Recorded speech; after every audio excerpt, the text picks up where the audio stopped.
Salut, je vais vous montrer comment faire un Dolly Zoom avec DaVinci Resolve. Vous allez d'abord commencer par aller dans Paramètres à droite en bas. Vous cliquez sur la roue dentée. Vous pouvez choisir la résolution de la vidéo, 4K ou 1080, à vous de voir. Vous pouvez aussi faire une vidéo en mode portrait en sélectionnant la résolution verticale. Il faut aussi sélectionner la fréquence d'image. Pour l'avatar, j'ai filmé en 59,94 images par seconde, donc je sélectionne ce chiffre-là. N'oubliez pas d'enregistrer. Allez ensuite dans la rubrique Fichier pour importer votre vidéo en sélectionnant Média. Et là, vous sélectionnez votre vidéo. Une fois que votre vidéo est importée dans la bibliothèque de médias, vous pouvez la mettre sur la timeline.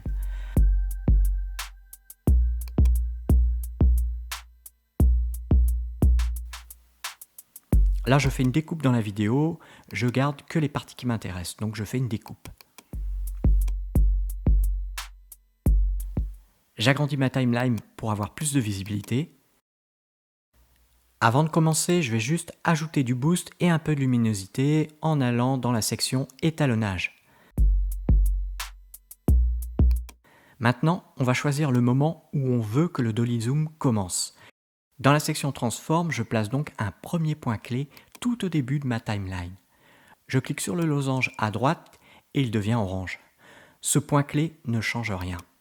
Il permet simplement de faire apparaître le symbole des effets Transform sur la vidéo. Je clique donc sur ce petit symbole et comme vous pouvez le voir, une fenêtre avec une ligne apparaît.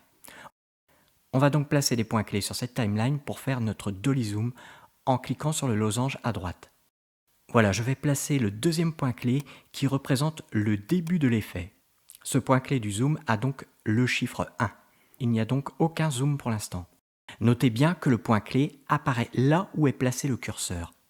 Maintenant, on va placer un troisième point clé zoom. C'est sur ce point clé qu'on va zoomer dans l'image. Je place aussi un quatrième point clé qui marquera la fin du dézoom.